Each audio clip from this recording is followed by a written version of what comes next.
کہ جو صحابہ کا گستاخ ہے، جو اہل بیت کا گستاخ ہے، اس کا اس دنیا میں کام کر دیا۔ اہل بیت بھی ہمارے، صحابہ بھی ہمارے۔ رجب بٹ نے ماں صفدر کی اہل بیت کی توہین کرنے پر ایک آڈیو جاری کیا ہے، جس میں انہوں نے بتایا کہ ہم صحابہ کرام کی بھی عزت کرتے ہیں اور اہل بیت کی بھی عزت کرتے ہیں، اور جو شخص ان میں سے کسی کی بھی توہین کرتا ہے اس کو سزا ملنی چاہیے۔ رجب بٹ نے ماں صفدر پر تنقید کرتے ہوئے ماں صفدر کے خلاف بھرپور کارروائی کا جو ہے وہ مطالبہ کیا ہے۔ بہت سے لوگ اس بات پر یقین کر رہے تھے کہ شاید ماں صفدر کے خلاف ہونے والا کیس کہیں نہ کہیں رجب بٹ نے کروایا ہے یا رجب بٹ کا اس میں ہاتھ ہے، اور اب ماں صفدر کے حوالے سے رجب بٹ کی کچھ باتیں سامنے آئی ہیں، جس کو سن کر لوگوں کو اس بات کا یقین ہو گیا ہے کہ ماں صفدر کے ساتھ جو کچھ بھی ہوا اور جو بھی چیزیں سامنے آئیں اس میں کہیں نہ کہیں رجب بٹ کا ہاتھ ہے۔ لیکن ابھی تک اس میں کوئی بھی چیز جو ہے وہ ہم یقینی طور پر نہیں کہہ سکتے۔ جیسے ہی شادب سیالکوٹی کا معاملہ ہوا، مان ڈوگر نے صحابہ کرام کے حوالے سے کچھ باتیں جو ہے وہ کہیں، اس میں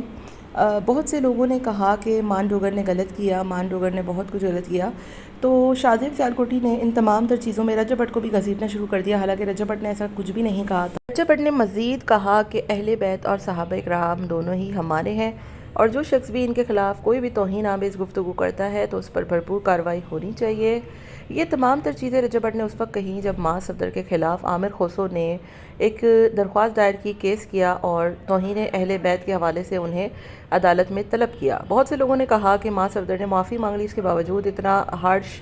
ریئیکشن آنا کافی غلط ہے اور انہیں عدالت میں گھسیٹنا غلط ہے، اور انہوں نے آ کر باقاعدہ طور پر اپنی چیزوں پر معذرت کی، اپولوجائز کیا کہ وہ آج کے بعد ایسی کوئی بات نہیں کہیں گے۔ اس کے باوجود ان پر کیس کرنا سوچ سمجھ سے باہر ہے۔